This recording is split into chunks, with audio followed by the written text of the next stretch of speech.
চল আমু, যাচ্ছি। ফিরবি কবে? এই তো 2-3 দিন পর। তো এত বড় ব্যাগ নিয়েছিস কেন? কোথায় এত বড় ব্যাগ? ও আচ্ছা, ওই সাথে কিছু খাবার দাবার নিয়ে নিয়েছি। লঞ্চে তো খাবার পাওয়া যায়। আম্মু, আশ্চর্য, 2 দিনের জন্য ঘুরতে যাচ্ছি, কখন কোথায় খিদা লাগে না লাগে। আর তাছাড়া আমরা কি দুজন কি লঞ্চেই খালি থাকবো? বাবা, ওর দিকে একটু খেয়াল রেখো। ওই খাওয়া দাওয়া যেন ঠিকঠাক মতো করে। ওর তো খাওয়ার ব্যাপারেই যত অনিয়ম। আন্টি, আপনি কোনো চিন্তা করবেন না, আমি ওর সাথে যাচ্ছি। ওকেও দেখে রাখবো, ওর সব কিছু দেখে রাখবো, ওর খাবার দাবারও দেখে রাখবো। চল আমার আসি। আব্বু আসি। পৌঁছে কল দিও। জি, চল। চল।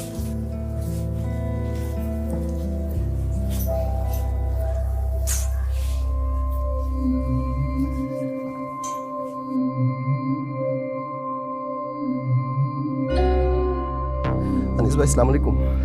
আনিস ভাই, আমি সম্রাট বলছিলাম। আনিস ভাই, আনিস ভাই, একটা অ্যাক্সিডেন্ট হয়ে গেছে। আনিস ভাই, আনিস ভাই, অর্ণব লঞ্চ থেকে পড়ে গেছে। আনিস ভাই আমার সাথে ছিল, আমি খেয়াল করি না। আনিস ভাই, আমি আমি আমি আমি সাথেই ছিলাম।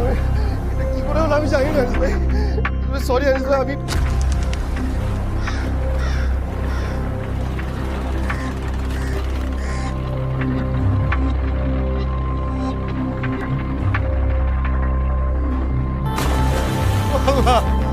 আল্লাহ, তুমি আমার ভাইটার ফেরত দিয়ে দাও। আল্লাহ, আল্লাহ, আল্লাহ, আমার ভাইটার ফেরত দাও। বয়সের এমন কি হয়েছে? আমার খুব আদরের ছোট ভাই। আল্লাহ,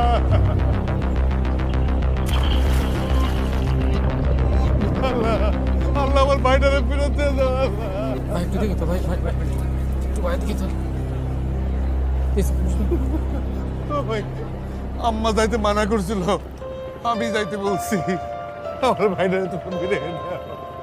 আমি আমার ভাইটারে নিয়ে আব্বা আব্বার কাছে নিয়ে যাবো।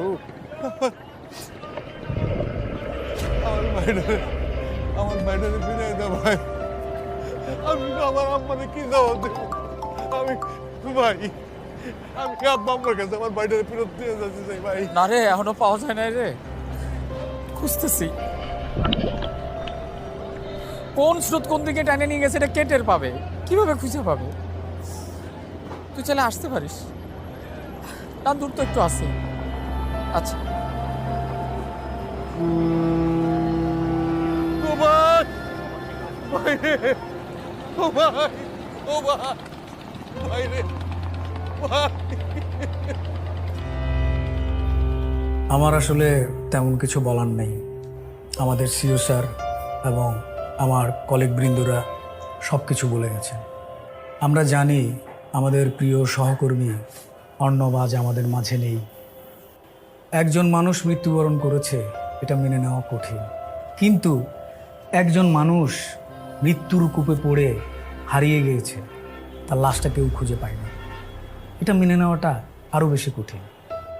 মৃত ব্যক্তিরও একটা ঠিকানা হয়, আমাদের অর্ণবের ভাগ্যে সেটাও জোটেনি। সে যেখানে আছে মহান আল্লাহ তাআলা তারে ভালো রাখুক। আমরা অর্ণবের জন্য দোয়া করি এবং তার পরিবারের প্রতি আমরা সমবেদনা জানাই।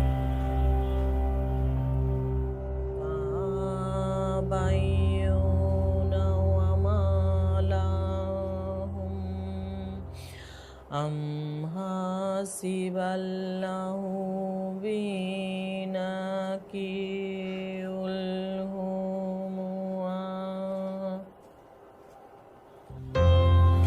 কিছু বলবা? না, আপনি পড়া শেষ করেন, পরে বলছি। অসুবিধা নাই, বলো। আনিসটা কিছু খাওয়াইতে পারছো? খেতে চাচ্ছিল না, অনেক জোর করে খাইয়েছি। অফিস থেকে বারবার ফোন দিচ্ছিল, 3-4 দিন অফিসে যায় না তো, অনেক ইম্পর্টেন্ট কাজ জমে আছে ওর জন্য। আপা, আপনি কি আম্মার কাছে একটু যাবেন? আম্মাকে তো অর্ণবের রুম থেকে বেরই করা যাচ্ছে না, এরকম করলে তো অসুস্থ হয়ে পড়বেন। আপনি তো বড়, আপনার কথা হয়তো শুনবে, একটু যাবেন? আচ্ছা, আমি দেখতেছি।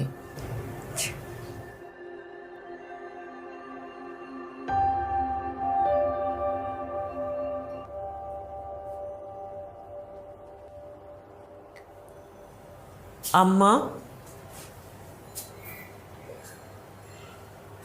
কি করো? না, ওই অর্ণবের কাপটায় ধুলা জমা গেছিল তো, তাই একটু পরিষ্কার করছি। ও তো রোজ পরিষ্কার করতো, একটাই তো পুরস্কার পেয়েছিল। খুব যত্ন করে রাখতো আমার ছেলেটা। আম্মা তুমি এই ঘর থেকে বের হও, ড্রয়িং রুমে যাও, বারান্দায় গিয়ে বসো, গায়ে বাতাস লাগাও, আলো লাগাও। সোমারে, আমার অর্ণব কোথায় আছে? ও কি আর ফিরবে না? আমার লম্বা চড়া ছেলেটা, ও তো সাঁতার জানতো।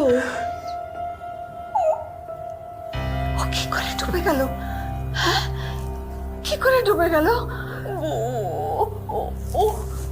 ওই ওই রাক্ষসী ঢেউয়ের সঙ্গে পারে নাই।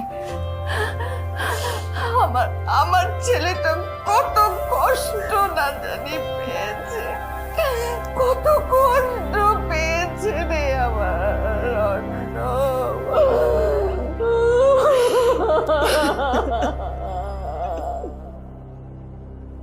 তোমাদের আজকালকার ছেলে মেয়েদের থেকে থেকে কি হয় কিছুই বুঝি না বাপু। কয়েকদিন আগেও তো সব ঠিক ছিল, খাওয়া দাওয়া সব বন্ধ করে দিয়েছে, চোখের নিচে একেবারে কালি পড়ে গেছে, কথাও বলছে না ঠিক মতো। 100 বার করে জিজ্ঞেস করছি কি হয়েছে কি হয়েছে, চুপ করে থাকে, উত্তর দেয় না। আচ্ছা মা, তুমি আমাকে বলো তো, ওর কি কারোর সাথে ব্রেকআপ হয়েছে? কেউ কি ওকে চিট করেছে? ও কি পিচ্ছি বাচ্চা? ও ভার্সিটি শেষ করে চাকরি করা একটা মেয়ে। আচ্ছা দিচ্ছি, কথা বলো। এই নে কথা বল, নে।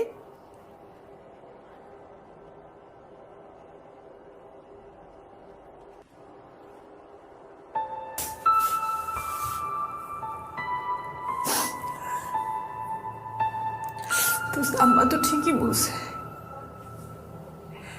অর্ণব আমার সাথে চিট করছে।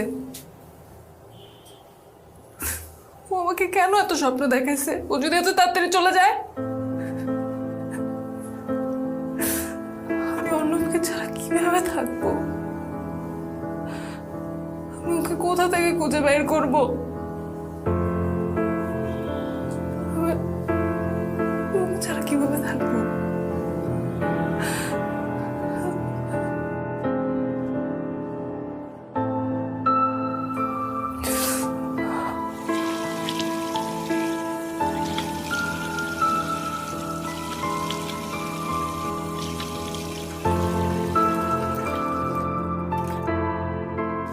আম্মা, আমি অর্ণবের ছবিটা টানিয়ে দিয়েছি। আপনার যখন মন খারাপ হবে, যখন অর্ণবকে দেখতে ইচ্ছে করবে, আপনি ছবিটা দেখবেন। ওই সব সময় অর্ণবের ঘরে বসে থাকার কোনো দরকার নেই। আম্মা, আপনি যদি সবসময় এভাবে কান্নাকাটি করেন, তাহলে অর্ণব যেখানে আছে সেখান থেকে তো কষ্ট পাবে। আম্মা, ওরা যেভাবে বলছে সেভাবেই তোমাকে চলতে হবে। ওরাই তো তোমাকে এখন দেখাশোনা করবে। আমি তো আর বেশি দিন থাকতে পারবো না, 2-3 দিনের মধ্যে আমাকে চলে যেতে হবে। নেক্সট উইকে বাবুর এক্সাম। ওদের কথা শোনো আম্মা, তুমি শুধু ঠিক মতো খাওয়া দাওয়া করবে আর অর্ণবের জন্য নামাজ পড়ে দোয়া করবে আম্মা। আম্মা একটু ভাত খেয়ে নিন, এভাবে খালি পেটে ওষুধ খেলে কখন আবার কি হয়ে যায়। তুমি একটা কাজ করো, একটা প্লেটে ভাত তরকারি নিয়ে আসো, আমি আম্মাকে খাইয়ে দিব। আচ্ছা।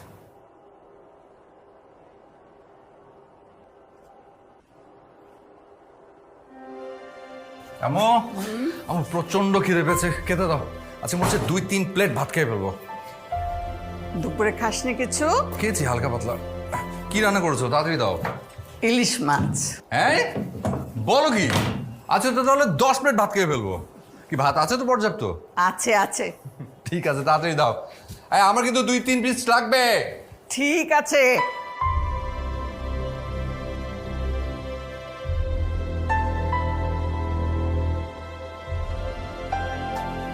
তোমাদের মা খাবে না? আম্মা ভাত খাবে না, বিস্কিট খেয়ে ওষুধ খেয়ে শুয়ে পড়েছে। তোমরা খেয়ে নাও। নানু ভাই, তুমি কি নিবে? কিছু না।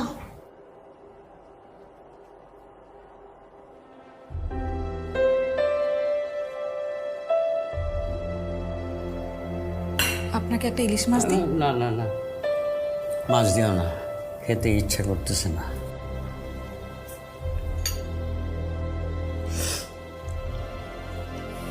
একটু সবজি দিই?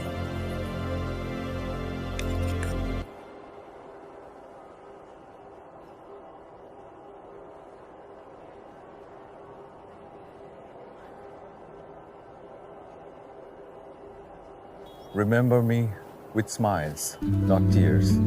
For all the joy through all the years. Recall the closeness that was ours. A love as sweet as fragrant flowers. Don't dwell your thoughts that cause you pain. We will see each other once again. I'm at peace. Try to believe. It was my time. I have to leave. কার লেখা? Jenny গ্রেভলাইন। কবিতাটা আমার বেশ পছন্দ। তোর এরকম sad sad মার্কা কবিতা পছন্দ? কারণ I am the happiest person of the world. Happiest person. গোটা ওয়ার্ল্ডের না হয়, এই এলাকার তো। এলাকার সবচেয়ে হ্যাপিয়েস্ট পারসন হচ্ছে রমজান চাচা। তার এলাকায় 3টা বাড়ি। আমার মনে হয় কি জানিস, এই পৃথিবীতে সবচেয়ে আরামের ব্যবসা হলো বাড়ি, আর সবচেয়ে আরামের পদবি হলো বাড়িওয়ালা। মানে একটা করে ফেললেই হলো। ধারণা ভুল। যার আসে যত তার যায় তত, কথাটা মাথায় রাখিস। তুই দেখ না আমাকে, আমার কিচ্ছু নাই, বাংলা চোরা খালি একটা গাড়ি আর তুই। এই জন্য আমি সব থেকে সুখী।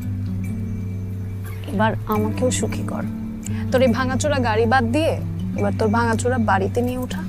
আমার কদিন ধরে শখ হয়েছে আমি বউ সাজবো। মানে মাত্র ভার্সিটিতে উঠলি, পড়ালেখা শেষ কর, চাকরি বাকরি কর, তারপর বউ সাজার কথা ভাবা যাবে। আমি চাকরি বাকরি করে কি করবো? আমার গাড়ির তেলের টাকা দিবি। তোর গাড়ির তেলের টাকা দিই। আমার শখ হয়েছে বউ সাজার, আমি বিয়ে করব। শখের দাম দেখি লাখ টাকা। তো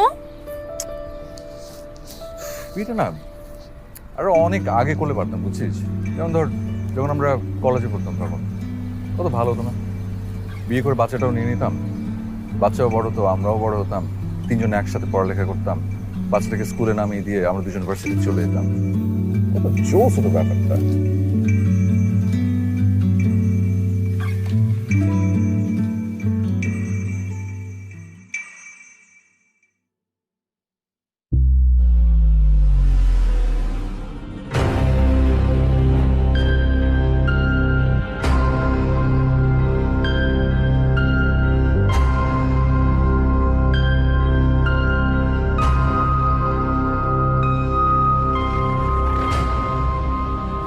কি ব্যাপার তমাল সাহেব, আপনি তো চিন্তিত কেন? এই সিউ স্যার কি অর্ণবের পোস্টের ব্যাপারে কিছু বলছে? কই না তো, কিছু বলেনি তো। ও, হিসেব অনুযায়ী পোস্টটা তো আমার পাওয়ার কথা। 1 মাস হয়ে গেল, স্যার তো কিছু বলতেছে না। আপনি ধরে রেখেছেন পোস্টটি আপনিই পাচ্ছেন, আর এদিকে আবির সাহেব তো নিশ্চিত যে অর্ণব সাহেবের চেয়ারে উনিই বসবেন। উনি বললে তো হবে না। লাস্ট 1টা বছরে আমাদের কোম্পানিতে ওনার কন্ট্রিবিউশনটা কি সেটা বলেন। উনি তো বলেন কোম্পানির সব প্রফিট উনিই নিয়ে আসছেন। উনি একটা ফালতু লোক, বুঝতে পারছেন? কোম্পানির বড় বড় প্রজেক্টগুলোর ডিল আমি করি আর উনি প্রফিট এনে দেয়। মেসেজটাই খারাপ হয়ে গেল। ভাই শান্ত হন, শান্ত হন ভাই, চলেন একটু ঘুরে আসি, চলেন চলেন। কতদিন হলো?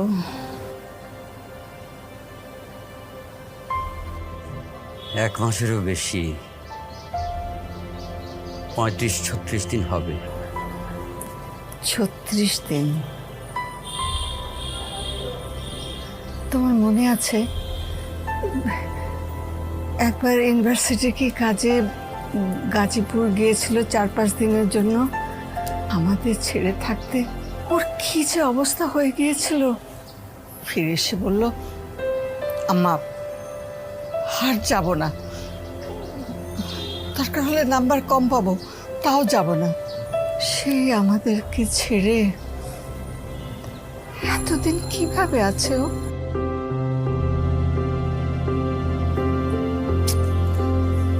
আচ্ছা এই যুগে মাথা কেউ তেল দেয়? ছেলেদের ক্ষেত্রে তো প্রশ্নই আসে না। তুমি কি এক কাজ পেয়েছো, সপ্তাহে একদিন মাথায় তেল দিয়ে দাও? এই যুগের ছেলেমেয়েরা মাথায় তেল দেয় না বলেই তো চুলের এই অবস্থা। সবার চুল দেখি এই শলার ঝাড়ুর মতো শক্ত রুক্ষ। তোর বয়সী ছেলে মেয়েদের তো দেখি মাথায় চুলই নেই। শোন, নারকেল তেল হলো চুলের জন্য খুব উপকারী।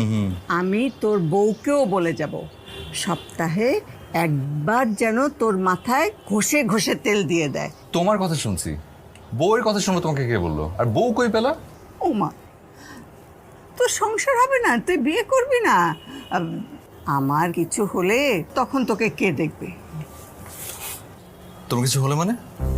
এই পৃথিবীতে সব মানুষ একটা নির্দিষ্ট সময় নিয়ে আসে। সে সময়টা ফুরিয়ে গেলে তাকে এই পৃথিবী থেকে চলে যেতে হয়। আমাকেও সেই নিয়মে চলে যেতে হবে। আম্মু তুমি না একদম আজের কথাবার্তা বলবা না। আর এইসব নিয়ম কানুন মানি না। তোমার কখনো সময় শেষ হবে না। আমাকে ফেলে তুমি কোথাও যাবা না।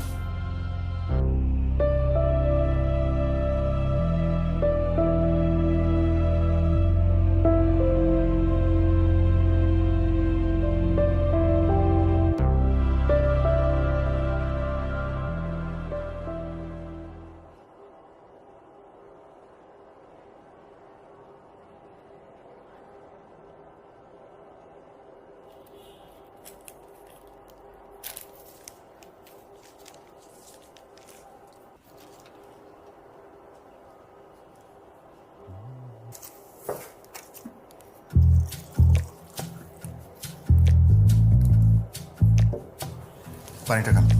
আমি কি তোমাকে পানি আনতে বলেছি? না, মনে হলো যে আপনার পানি খাওয়ার প্রয়োজন। ইদানিং না আমি একটা জিনিস খেয়াল করছি আব্বু, আপনি পানি খুব কম খান।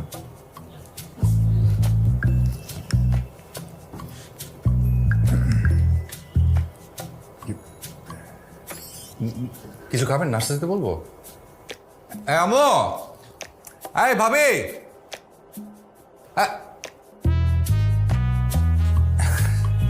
ঠিক আছে।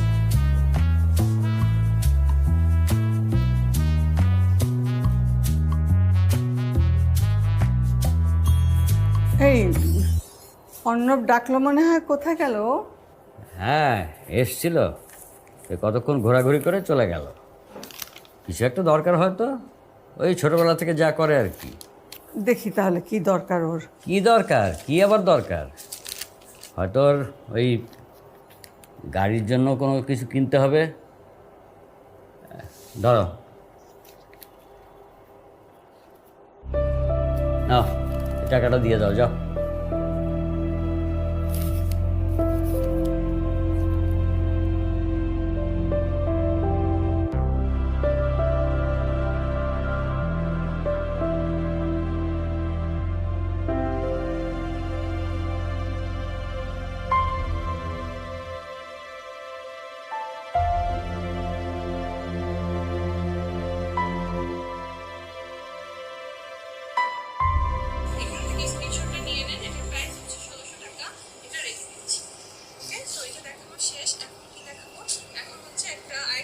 কিছু খাবি মা? অফিস থেকে এসে তো কিছুই খেলি না। না মা, অনলাইনে খাবার অর্ডার করেছি, চলে আসবে। কি অর্ডার করেছিস? চিকেন আর নান। তোমার জন্য অর্ডার করি নাই, তুমি তো চিকেন খাবা না জানি। ঠিক আছে। দেখো না কি সুন্দর কাপড় আছে অনলাইনে। খুব সুন্দর তো। এটা নিব? এই যে দেখো,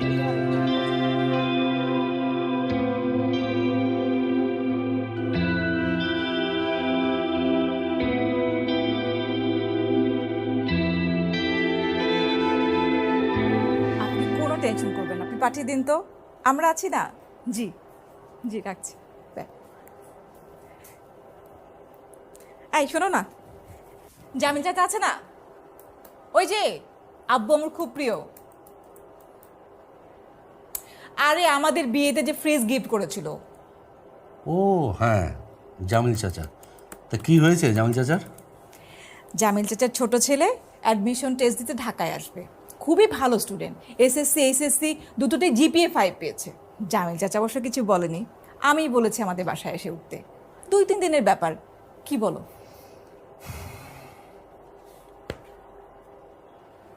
আমি আর কি বলবো, সব কথা তো তুমিই বলে দিয়েছো।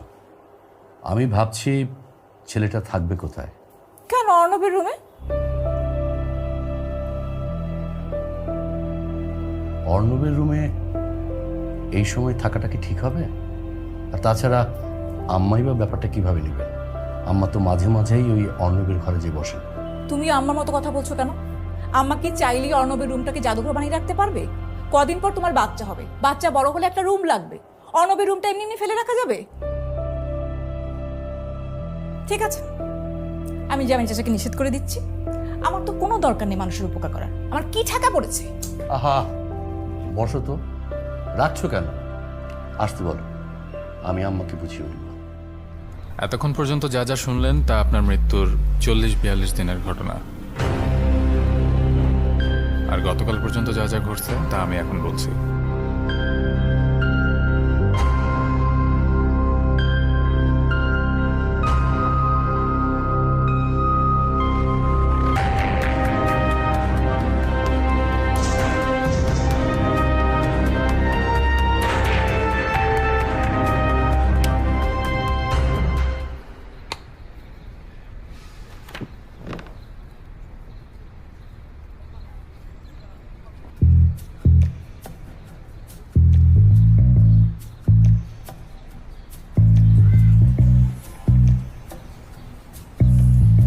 এটা কোনো কথা? শখ কিভাবে? আমারও একই প্রশ্ন, স্যার এত বড় ভুল করলো কিভাবে? আপনি ছিলেন, আমিও তো ছিলাম, তাইলে? আমার কথা বাদই দিলাম, আপনি এই যে কোম্পানির জন্য এত কিছু করছেন, আপনার ওই পোস্টটা পাওয়ার কথা। আপনি আমার কথা বাদ দেন, আপনার তো কম করেন নাই। গত 1 বছর আমাদের কোম্পানিতে আপনার কন্ট্রিবিউশন কি কম? কি আর করার, যা আসতেছি। এই তমাল সাহেব, কি ব্যাপার? আবির সাহেব, আপনারা ভিতরে আসুন না প্লিজ। কংগ্রেচুলেশন। মানে আপনাকে কংগ্রেচুলেশন জানানোর জন্য আসছিলাম আমরা। Thank you so much, thank you.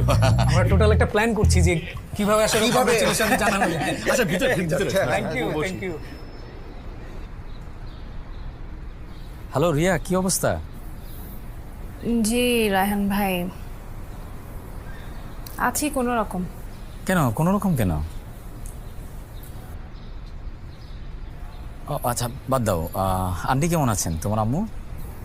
ভালো, আপনি কেমন আছেন? আমার এই তো চলছে, চাকরিজীবী মানুষ। এখন অফিস থেকে বাসায় ফিরছি। ফেসবুকে তোমার একটা ছবি দেখলাম, শাড়িটা কিন্তু বেশ সুন্দর। কোত্থেকে কিনেছো? ও, এটা তো আম্মুর শাড়ি। ওটা খুব চমৎকার শাড়ি। জি। আচ্ছা রিয়া, বেডটের হও না? না, শুধু অফিসে যাই, তেমন কোথাও যাওয়া হয় না। বের হও একদিন। দেখি। রিয়া, আমি বুঝতে পারছি তোমার মনটা বেশ খারাপ। মন খারাপ থাকাই স্বাভাবিক, কিন্তু এভাবে মন খারাপ করে থাকলে তো আর জীবন চলবে না। একদিন বের হও, আমরা বসি। আমার বন্ধু আমাদের ছেড়ে চলে গেছে, আমরা তো আছি। আম্মা, আব্বা কি রুমে? হ্যাঁ। তা আপনি কি খাওয়া দাওয়া করেছেন? করেছি বাবা, তুই অফিস থেকে এসে খেয়েছিস? হ্যাঁ, খেয়েছি। আম্মা, আমাদের তো একটু গ্রামে যাওয়া দরকার। হ্যাঁ, তোর আব্বা কদিন ধরে বলছিলেন বাড়িতে গিয়ে আত্মীয় স্বজন সবাইকে নিয়ে অর্ণবের জন্যে একটু মিলাদ পড়ানো, দোয়া খায়ের করা।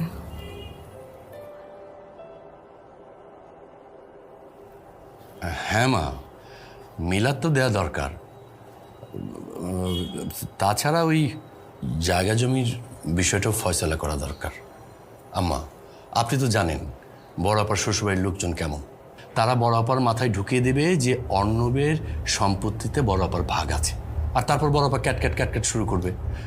তার আগে জমি জমার ফয়সলাটা হয়ে যাওয়া ভালো না? তুমি কি সব বলছো? বড় আপা ক্যাটকাট কেন করবে? আর সম্পত্তির ভাগই বা কেন চাইবে? আব্বা মা তো আমাদের কাছেই থাকবে, আমরাই তো আব্বা আমাকে দেখে রাখবো, তাই না? তোর বড় পাখি তোকে কিছু বলেছে? না, তাহলে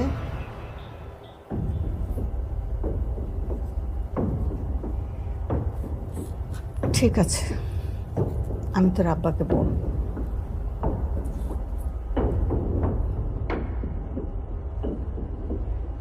খারাপ লাগছে? ভাবতে পারিনি এমন কিছু হতে পারে, তাই না? কিন্তু এটাই সত্যি, এটাই বাস্তবতা। বাস্তবতা অনেক ভয়ঙ্কর। বাস্তবতাকে আমরা মানতে পারি না, তাই আমরা পালিয়ে বেড়াই। নাও দ্য বেস্ট পার্ট, আপনার চলে যাওয়া একজন মানুষকে একদম দুর্বল করে ফেলেছে। উনি আর আগের মতো সোজা হয়ে হাঁটেন না, শরীরটা একদম ভেঙে পড়েছে, কুঁজো হয়ে গেছে মানুষটা। হ্যাঁ, উনি আপনার বাবা,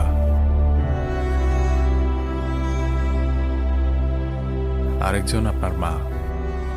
আপনার এই অকালে চলে যাওয়া মানুষটা মানতেই পারছে না। এই যে ৭০-৭২ দিনের একটা সময়, এই সময়ের মধ্যে এমন একটা দিন নেই যে উনি কান্না করেননি।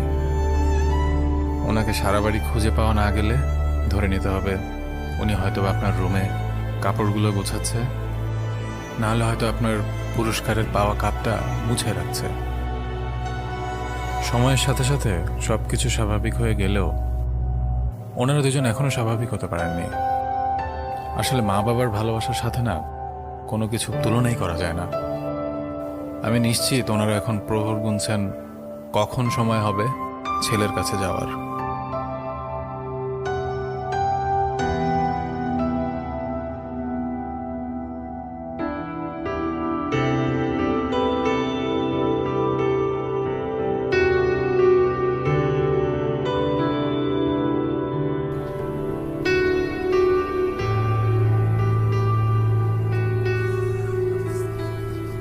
স্যার সালাম আলাইকুম স্যার।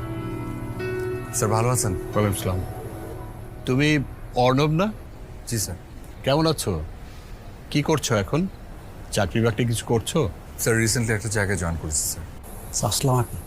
আছেন কিছুক্ষণ স্যার? হ্যাঁ, আমি কিছুক্ষণ থাকবো। তাহলে আমি স্যার একটু আসি, আমার একটু সকালে যশোর যেতে হবে তো। আচ্ছা, ঠিক আছে। জীবন আসলে কারোর জন্য থেমে থাকে না। যতক্ষণ জীবন আছে ততক্ষণ বেঁচে থাকা। দেখেছো তোমার কামাল স্যারের বাসায় সবাই কেমন যার যার নিজের কাজে চলে যাচ্ছে, কান্নার শব্দটাও কমে এসেছে। জি স্যার। মানুষ মরে গেলেই লাশ, নামটা ধরেও কেউ আর ডাকে না। লাশকে গোসল করাও, সবাই লাশকে দেখতে আসো, লাশকে কবরে নিয়ে যাও। কেউ আর বলে না কামালকে দেখতে আসো, কামালকে গোসল করাও, কামালকে নিয়ে যাও। একজন মানুষ যতক্ষণ বেঁচে থাকে ততক্ষণই ম্যাটার করে। মরে গেলেই সব শেষ, সবাই ভুলে যায়, কেউ মনে রাখে না।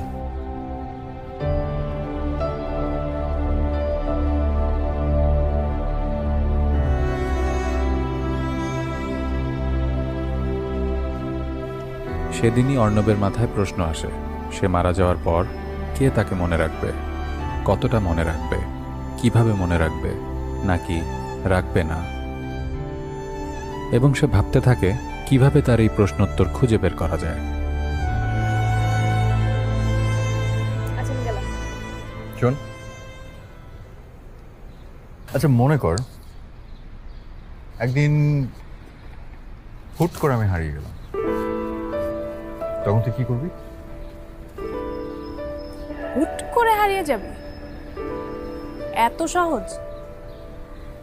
ভালো যেহেতু বাসি, আকাশ পাতাল এক করে হলেও আমি তোকে খুঁজে বের করব। আমি জানি। তুই জানিস? জানি। এরপর অর্ণব তার এই প্রশ্নোত্তর জানার একটা উপায় খুঁজে পায় এবং একদিন সে আসে আমাদের কাছে।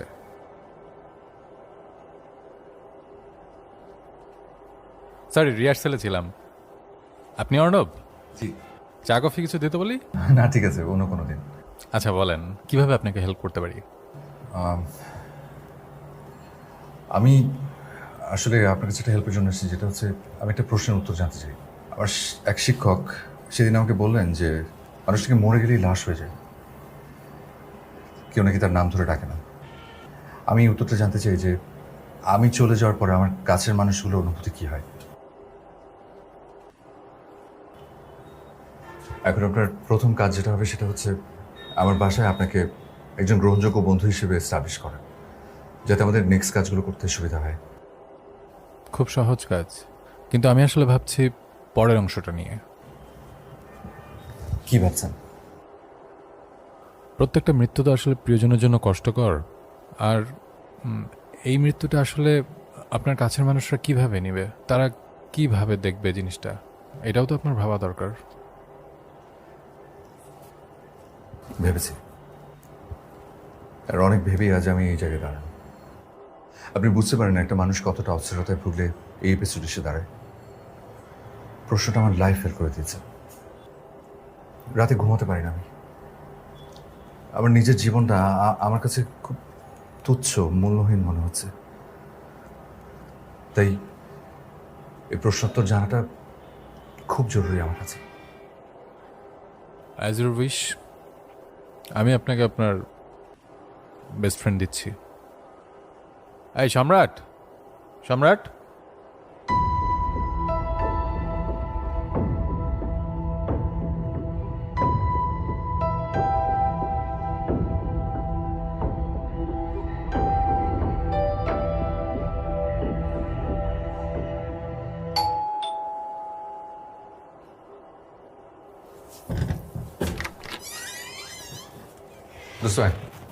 আমার একটু দাঁড়ো, ওই পরিচয় করে দিই। আমার আমার বন্ধু, এটা খুবই ক্লোজ একটা ফ্রেন্ড।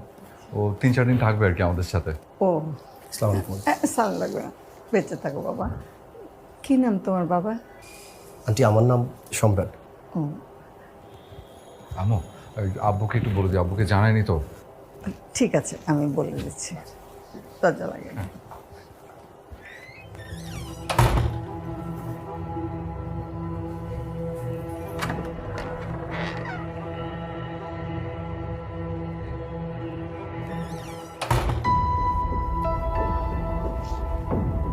আসো, চা খাও। না না, হ্যাঁ আমি চা খাবো। খাও, তোমরা চা খাও। আন্টি আপনি কোনো চিন্তা করবেন না, আমি ওর সাথে যাচ্ছি, ওকেও দেখে রাখবো, ওর সব কিছু দেখে রাখবো, ওর খাবার দাবারও দেখে রাখবো। চল।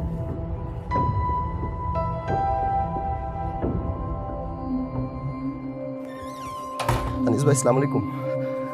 আনিস ভাই, আমি সম্রাট বলছিলাম। আনিস ভাই, আনিস ভাই একটা অ্যাক্সিডেন্ট হয়ে গেছে। আনিস ভাই, আনিস ভাই অর্ণব লঞ্চ থেকে পড়ে গেছে। আনিস ভাই আমার সাথে ছিল, আমি খেয়াল করি না। আনিস ভাই, আনিস ভাই আমি আমি আমি আমি সাথেই ছিলাম। এটা কি করে হলো আমি জানি না। আনিস ভাই সরি। আনিস ভাই আমি বুঝতেছি না কি করবো। আনিস ভাই আমি সরি। আনিস ভাই আপনারা কোথায়? আনিস ভাই প্লিজ একটু আসেন। আনিস ভাই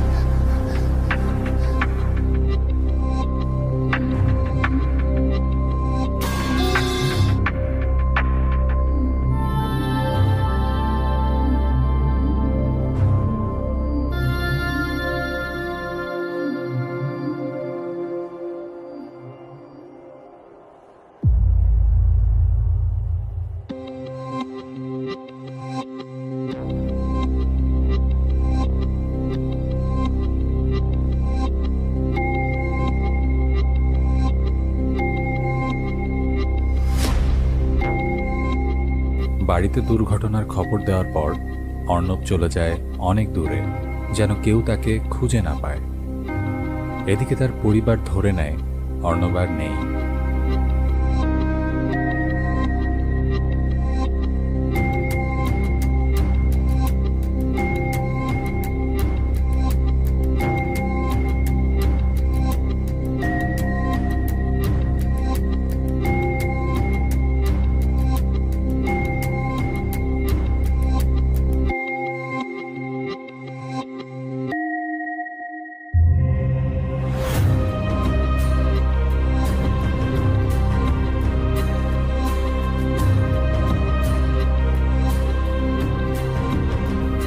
সম্রাটের সাহায্যে আমি অর্ণবকে জানাতে থাকি তার পরিবার, বন্ধুমহল ও কর্মস্থলের সকল পরিস্থিতি।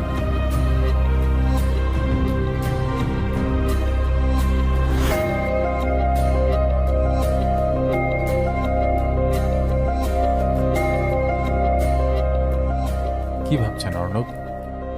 শুরুতে বাবা মা সন্তানকে জীবন দেয়, তারপর তার পেছনে সারাটা জীবন দিয়ে দেয়। আর জীবন দিয়ে যারা ভালোবাসতে পারে, সন্তান জীবিত না থাকলে কেবল তারাই ভালোবেসে যেতে পারে। শুধুমাত্র বাবা মাই আনকন্ডিশনালি ভালোবাসে, অন্যরাও বাসে কোনো না কোনো বিনিময়ের কারণে, শর্তের প্রয়োজনে। So stop expecting. আপনি কি আপনার প্রশ্নের উত্তর পেয়েছেন? আপনি অনেক বোকা অর্ণব। সোজা একটা প্রশ্নের উত্তর জানার জন্য আপনাকে এত কিছু করতে হলো। No love is greater than mother's love and no care is greater than father's care. তাও ভালো আপনি আপনার প্রশ্নের উত্তরটা জানতে পেরেছেন তাদের মৃত্যুর আগে। কিন্তু বেশিরভাগ সন্তানই মা বাবার ভালোবাসা বুঝতে পারে তাদের চলে যাওয়ার পর।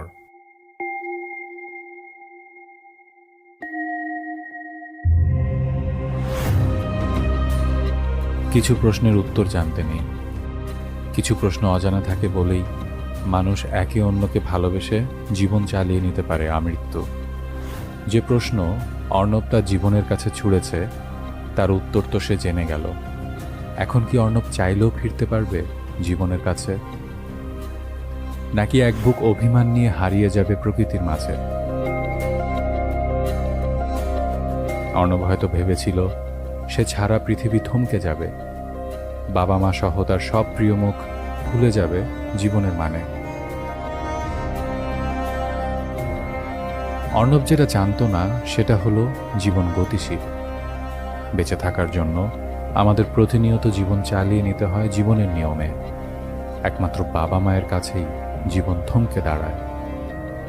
অর্ণব কি ফিরে যাবে তার প্রিয় মুখগুলোর কাছে, নাকি অভিমান নিয়ে হারিয়ে যাবে এই প্রকৃতিতে? এই প্রশ্নোত্তর অসমাপ্ত থেকে যাক, কারণ কিছু প্রশ্নের উত্তর জানতে নেই, কিছু প্রশ্নের উত্তর জেনে গেলে জীবন থমকে যায়।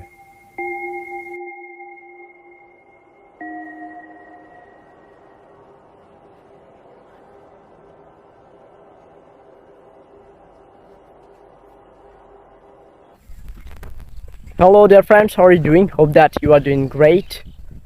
This is Zahid before you. This is a very hot and humid afternoon. The sun is scorching hot and it's very sunny in the field even after 5 o'clock. Some birds are sitting on the electric cables and singing. They are making different types of sounds. That's very lovely for my ears. And I see some farmers in the far. They cannot be seen, shown in the video. Okay, so I'm recording my speaking because it helps me to develop, to build my confidence and improve my fluency, remove my shyness, nervousness, hesitation, etc. Assalamu alaikum. Good afternoon, my dear friends. This is Zahid before you. This is paddy harvesting season. The farmers are very busy and they're anxious to collect the paddy from the field, and they are in a rush to tie up all the paddy in the field and harvest them, collect them as soon as possible, because the sky is very cloudy, overcast with the thick clouds. Anytime it may rain, and if they cannot bring the paddy home, the crop will be damaged and it will be a great loss for the farmers.